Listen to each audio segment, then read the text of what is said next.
Realisasi investasi di Jawa Tengah mengalami penurunan pada triwulan 3 tahun 2025 dibandingkan triwulan sebelumnya.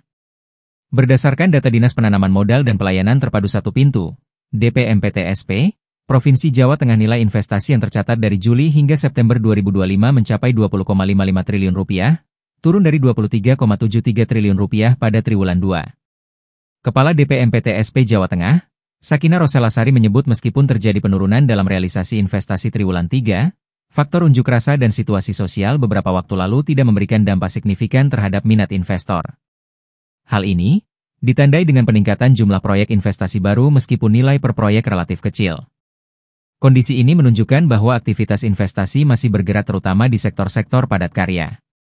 Sakina menjelaskan investasi pada triwulan 3 terdiri atas penanaman modal dalam negeri, PMDN, sebesar Rp9,32 triliun atau 45%, sementara penanaman modal asing, PMS, sebesar Rp11,23 triliun atau 55%.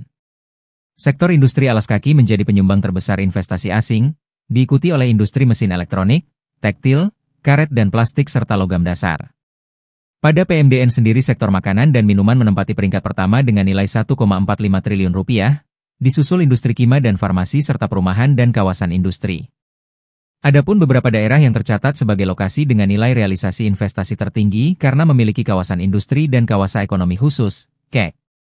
Meskipun secara kuartalan terjadi penurunan, kinerja investasi Jawa Tengah tetap menunjukkan pertumbuhan positif secara tahunan, dibandingkan periode yang sama tahun 2024, total realisasi investasi meningkat 14,55%, dengan kenaikan PMA sebesar 13,21% dan PMDN 16,21%. Peningkatan ini menunjukkan kepercayaan investor terhadap stabilitas dan potensi ekonomi Jawa Tengah. Selama periode Januari hingga September 2025, total investasi yang telah terrealisasi mencapai Rp66,13 triliun atau sekitar 84% dari target nasional yang ditetapkan Kementerian Investasi. Dari total tersebut, penyerapan tenaga kerja mencapai lebih dari 326.000 orang dengan jumlah proyek mencapai 83.000 lebih di berbagai sektor. Aktivitas promosi dan kunjungan investor juga terus berlangsung di sejumlah daerah. Beberapa calon investor dari Tiongkok, Inggris dan Taiwan dijadwalkan meninjau lokasi di Boyolali dan Klaten pada akhir Oktober. Kunjungan tersebut diharapkan dapat memperkuat arus investasi baru, khususnya di sektor manufaktur dan persepatuan yang menjadi unggulan ekspor Jawa Tengah. Nah, kalau imbasnya kami melihat di jumlah proyek investasi itu kan naik ya dari TW2 ke 3. Artinya kita ini memang Jawa Tengah proyek investasinya banyak, tetapi di sektor yang padat karya, yang nilainya investasinya kecil. Jadi kalau imbas demo dan lain sebagainya, insya Allah kok tidak pengaruh secara signifikan.